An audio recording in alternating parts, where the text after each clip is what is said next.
Good day to all of you students. Today I shall teach you class 10th history lesson 1. Name of the chapter is The Rise of Nationalism in Europe and it's a part 6th of this chapter. Student, it's a part 6th of this chapter and our heading is The Age of Revolution. Revolution means क्रांतिकारी युग था student और उसका period time था 1830 to 1848 तक का जो है पीरियड था. As conservative regimes try to consolidate their power. और स्टूडेंट जो कंजर्वेटिव थे, जो रूढ़िवादी लोग थे, उन्होंने जो है अपनी पावर को कंसोलिडेट करना शुरू कर दिया. उन्होंने अपनी पावर को जमा लिया, उन्होंने अपना जो है वहाँ पे हक समझने लग गए. Liberalism and nationalism came to be increasingly associated with the revolution. और जो लिबरलिज्म थी, नेशनलिज्म थी, जो लोगों को आज़ादी चाहिए थे, लिबरल होना चाहते थे, जो नेशनलिज्म था, जो राष्ट्र के लिए, राष्ट्र की एकता के लिए भावना थी, तो ये स्टूडेंट बढ़ने लगी. और ये जो है associated with the revolution in many region of the Europe. Europe के बहुत सारे रीजन से, बहुत सारे ऐसे एरिया थे जहाँ पे लोगों ने जो है क्रांति शुरू कर दी थी अपने लिबरलिज्म के लिए और नेशनलिज्म के लिए. और वो स्टूडेंट कंट्रीज थी सच एज इटालियन था, जर्मन स्टेट था, the province of Ottoman Empire, Ireland, Poland. तो ये यूरोप के जितने जो कंट्रीज थे, इन सब ने जो है रेवोल्यूशन शुरू कर दी थी. इन्होंने विद्रोह शुरू कर दिया था कंजर्वेटिव के अगेंस्ट में. These revolutions were led by the liberal nationalist belonging to the educated middle class elite. और कहते स्टूडेंट, ये जो रेवोल्यूशन किन्होंने शुरू किया था, वो लिबरल नेशनलिस्ट थे. और वो किसको बिलोंग करते थे? वो मिडिल क्लास एलाइट थे. मिडिल क्लास एलाइट मीन्स जो रॉयल पीपल थे. और उनमें कौन से थे? प्रोफेसर थे, स्कूल टीचर थे, क्लर्क थे, member of the commercial middle class थे. और जो कमर्शियल क्लास के, मिडिल क्लास के लोग थे, वो उन्होंने भी, सब ने ये पार्टिसिपेट किया. तो ये सभी क्या चाहते थे स्टूडेंट? इन्होंने जो है विद्रोह किया, रेवोल्यूशन शुरू की. तो इनको ही क्या चाहिए था? लिबरलिज्म और नेशनलिज्म जो है वो चाहते थे कि हम आज़ाद हों और हम जो हमारे में राष्ट्रीय एकता हो. The first upheaval took place in France in July 1830. और 1800 जुलाई में क्या हुआ स्टूडेंट? 1830 में जुलाई में क्या हुआ फ्रांस में? The first upheaval took place. पहली जो है बहुत खलबली मच गई लोगों में, बहुत शोर शराबा हुआ.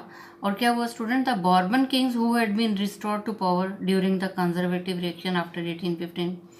और 1815 में क्या हुआ था? जो बॉर्बन किंग था, जो फ्रांस का बॉर्बन किंग था, उसको दोबारा से पावर दे दी गई थी ड्यूरिंग द कंजर्वेटिव रिएक्शन. जब रूढ़िवाद लोग जो है रिएक्शन करने लगे, तो जो बॉर्बन किंग था उसको दोबारा से पावर दी गई और वो दोबारा से मोनार्की हो गया था.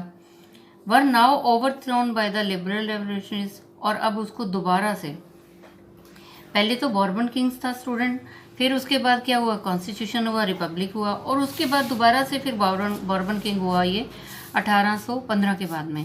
और उसके बाद फिर दोबारा क्या हुआ? Were now overthrown bye the liberal revolutionaries. अब जो लिबरल क्रांतिकारी थे, उन्होंने दोबारा से उसको हटा दिया. Who installed a constitutional monarchy. और उन्होंने जो है कॉन्स्टिट्यूशनल मोनार्की किया.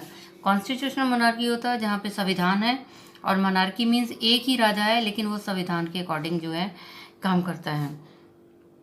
और उनका राजा कौन था student? With Louis Philippe at its head. और उनका जो राजा था लुइस फिलिपी था. कॉन्स्टिट्यूशनल मोनार्की राजा था लुइस फिलिपी. पहले बॉर्बन किंग था, फिर जो है उसके बाद उसको ओवरथ्रो कर दिया था, कॉन्स्टिट्यूशन आया, फिर दोबारा से बॉर्बन किंग आ गया 1815 के बाद, फिर दोबारा से उसको हटाया, फिर दोबारा कॉन्स्टिट्यूशनल मोनार्की आया, और इसके बाद राजा आया लुइस फिलिपी. और पहले था लुइस 16 था student. When France sneezes Metternich once remarked the rest of Europe catches cold. एक बार स्टूडेंट मैटरनिक ने बोला था. मैटरनिक ने क्या बोला? मैटरनिक ने बोला, जब फ्रांस को छींक आती है, the rest of the Europe catches cold, तो पूरे यूरोप में जो है, यूरोप के लोगों को जुकाम हो जाता है. कि यहाँ कोई प्रॉब्लम आती है तो उसको जो है पूरे यूरोप में जो है लोगों को फेस करना पड़ता है. The July revolution sparked an uprising in Brussels.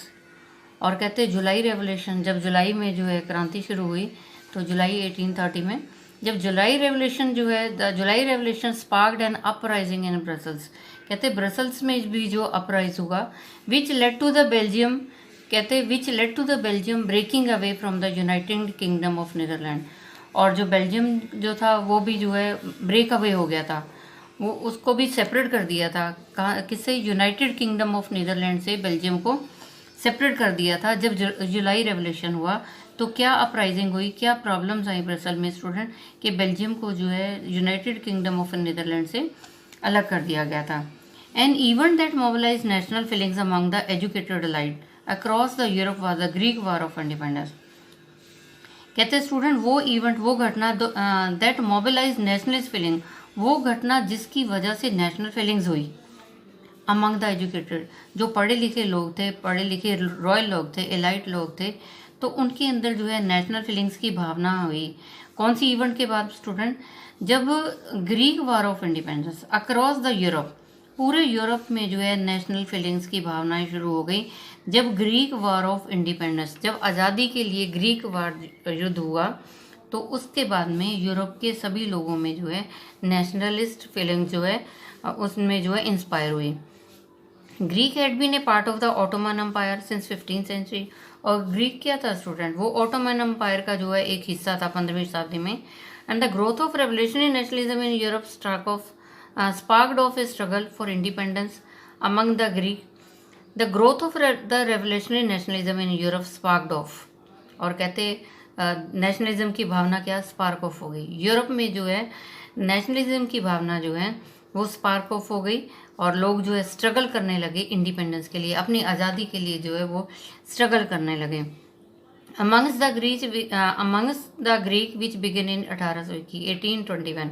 1821 में जो है ग्रीक में क्या हुआ कि लोगों ने जो है स्ट्रगल शुरू कर दिया कि हमें आज़ादी चाहिए।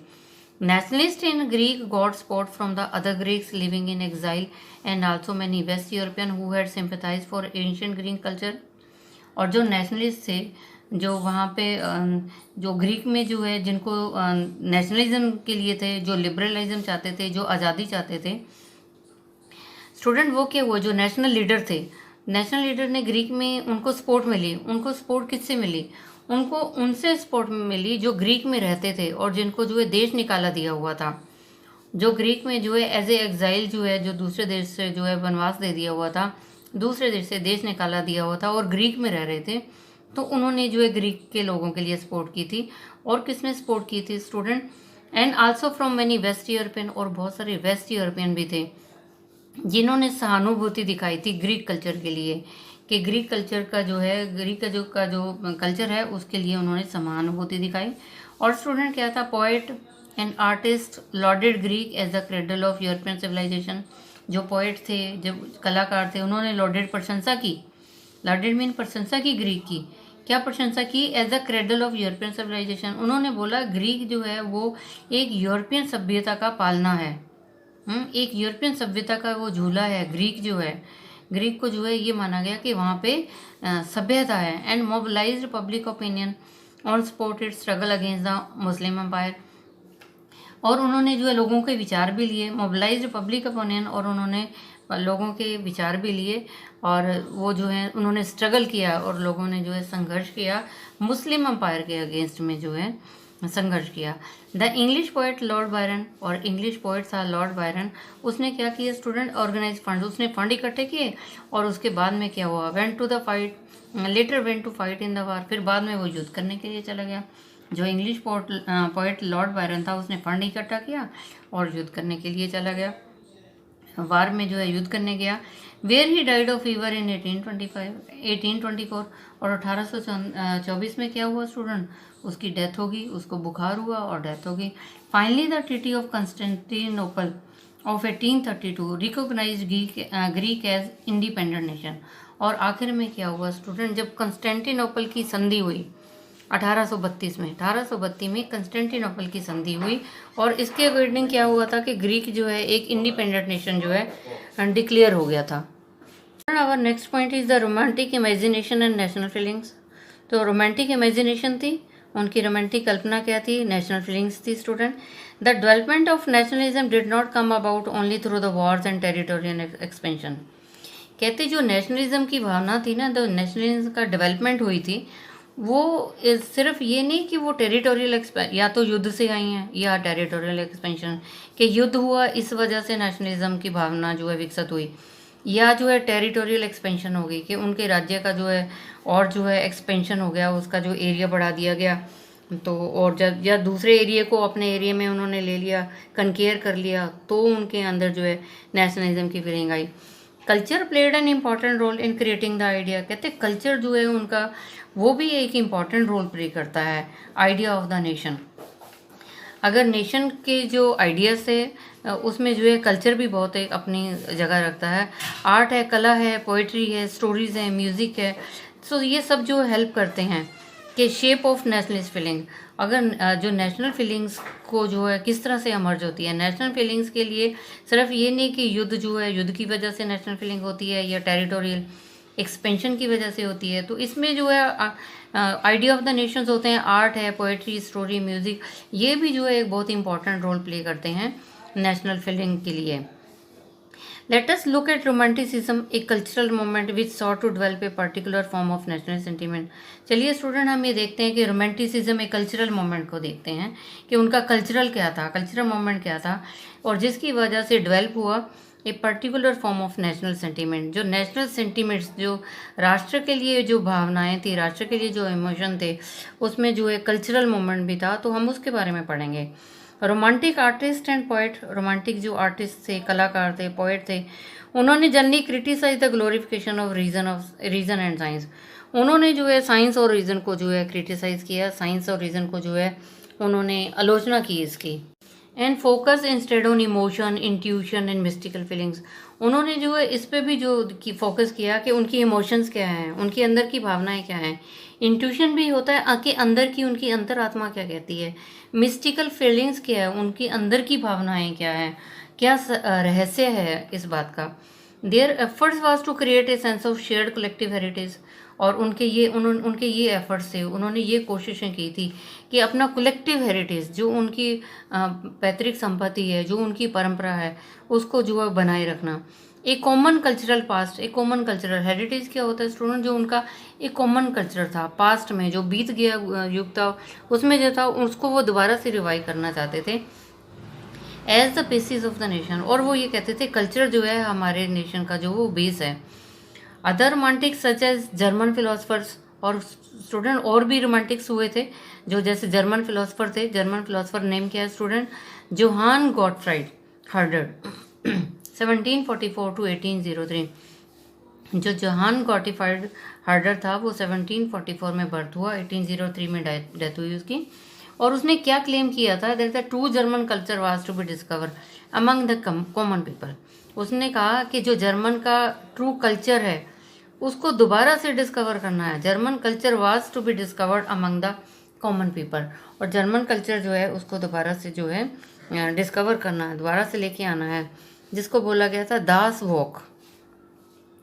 It was through folk song. और ये किस तरह से उन्होंने किया, डिस्कवर किया स्टूडेंट, फोक सॉन्ग गाए उन्होंने, लोकगीत गाए, फोक पोइट्री, लोग जो कविताएं बोली, फोक डांस था, जनता जो है लोगों का जो डांस था उनका, that the true spirit of the nation. वो उन्हें लगा कि ये हमारे नेशन की जो है सच्ची आत्मा है, और जिसको उनकी लैंग्वेज में वॉक्स जिस्ट बोला गया था, वाज पॉपुलराइज।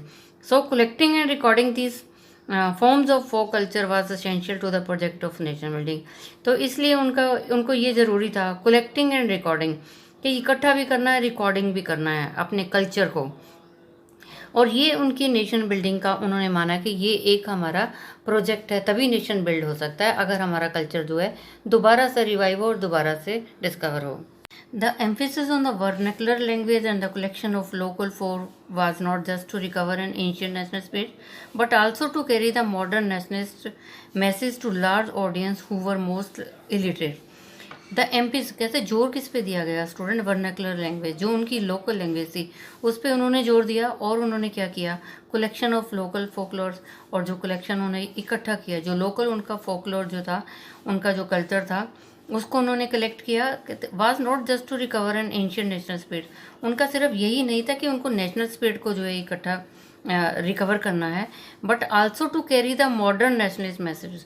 परंतु वो ये भी चाहते थे कि आज का जो मैसेज है वो हमें जो है एक लार्ज ऑडियंस, बहुत सारे लोगों तक पहुंचाना है।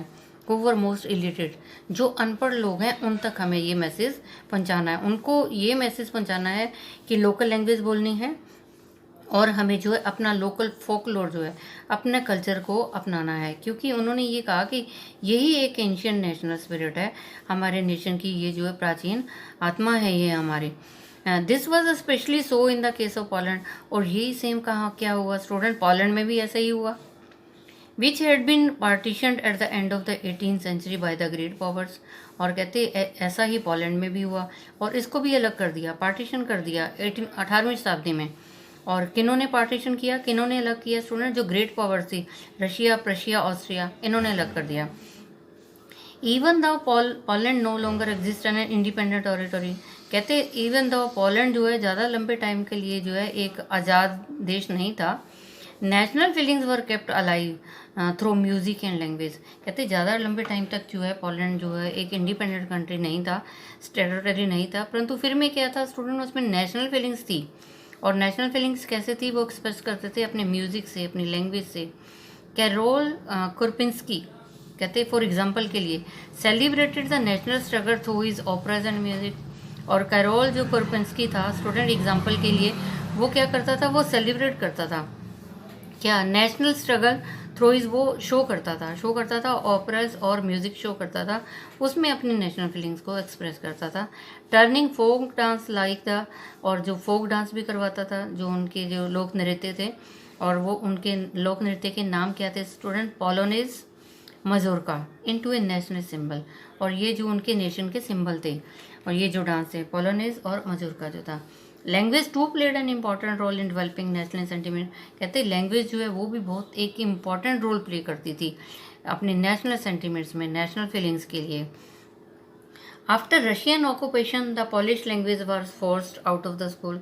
और कहते जब रशिया ने ऑक्यूपाई कर लिया, जब रशिया ने कब्जा कर लिया, तो क्या हुआ student, the polish language was forced out of school. तो पॉलिश जो लैंग्वेज थी उन्होंने उसको हटा दिया, पोलैंड की जो पॉलिश लैंग्वेज थी हटा दिया। And Russian language I impose everywhere. और उन्होंने कहा सभी लोग जो है रशिया लैंग्वेज भी बोलेंगे, पॉलिश लैंग्वेज कोई नहीं बोलेगा, क्योंकि रशिया ने ऑक्यूपाई कर लिया था, कब्जा कर लिया था पोलैंड पे। इन 1831 और स्टूडेंट 1831 में क्या हुआ, N armed rebellion against Russian rule took place which was ultimately crushed. 1831 में N armed rebellion against Russian, और पोलैंड वालों ने क्या किया है, अपने आर्म्ड रिबेलियन हथियारों से जो है उनको विद्रोह किया रशियन को। और क्या किया student, which was ultimately crush, और उसको जो है क्रश कर दिया गया, उसको दबा दिया गया, ख़त्म कर दिया गया। Following this many members of the clergy in Poland begin to use language. और क्या हुआ, बहुत सारे जो मेंबर थे, फॉलोइंग दिस, इसके बाद क्या हुआ स्टूडेंट, बहुत सारे members of the clergy in Poland begin to use language as a weapon of national resistance. और बहुत सारे वहाँ के जो पोलैंड के क्लर्जी थे, जो पादरी लोग थे पोलैंड में, उन्होंने जो है अपनी लैंग्वेज को ही यूज़ किया। और उन्होंने ये सोचा कि अब हम अपनी लैंग्वेज यूज़ करेंगे, ये हमारे लिए एक हथियार होगा नेशनल रेसिस्टेंस का, कि हम जो है उनके खिलाफ जो है विद्रोह करेंगे। Polish was use for the church gathering. और जब वो चर्च में इकट्ठे होते थे तो पॉलिश लैंग्वेज यूज़ करते थे। एंड ऑल रिलीजियस इंस्ट्रक्शन, और जितने भी धार्मिक जो है उनको प्रवचन दिए जाते थे वो भी जो है पॉलिश लैंग्वेज में होते थे। As a result a large number of priest, और इसका नतीजा क्या हुआ, बहुत ज़्यादा गिनती में क्या हुआ, जो पादरी थे, जो बिशॉप्स थे, उनको जेल में डाल दिया गया। और उनको सेंट टू साइबेरिया, उनको साइबेरिया भेज दिया गया बाय रशियन अथॉरिटीज़। जो रशियन अथॉरिटीज़ थी, रशियन के ऑफिसर थे, उन्होंने उनको साइबेरिया भेज दिया, और as a punishment for their refusal to preach in Russian. और उनको ये एक सज़ा दी, रशियन अथॉरिटी ने जो है, जो प्रीस्ट थे, बिशॉप थे, उनको जेल में डाल दिया, और उनको जो साइबेरिया भेज दिया। उनको इसलिए भेज दिया गया क्योंकि वो punishment for their refusal to preach in Russia, वो उन्होंने ये कहा कि हम रशिया में जो है प्रीच नहीं करेंगे, रशिया में अपने धर्म का प्रचार नहीं करेंगे, हमारी पॉलिश लैंग्वेज है उसी में ही करेंगे। The use of Polish came to be seen as a symbol of struggle. और जब उन्होंने पॉलिश लैंग्वेज को यूज़ किया तो वो भी एक सिंबल बन गई कि वो संघर्ष कर रहे हैं अगेंस्ट रशियन डोमिनेशन। जो रशिया उनको डोमिनेंस कर रहा है, रशिया पोलैंड पे जो है रूल कर रहा है, उसको ऑक्यूपाई कर रहा है, उस पर कब्जा कर लिया, तो उनका जो है लैंग्वेज जो था, पॉलिश लैंग्वेज जो है, ये एक साबित हो रहा था कि ये एक सिंबल है कि वो रशिया के जो हैं अगेंस्ट में हैं। Student, I have taught you 6th part of this chapter. Rest of the things I shall tell you in the next educational video, and I think you might have understood. Student, you tell it to other students so that they can also understand this chapter. And students, stay safe, stay at home. obey your parents. Thank you. Have a nice day. God bless you all.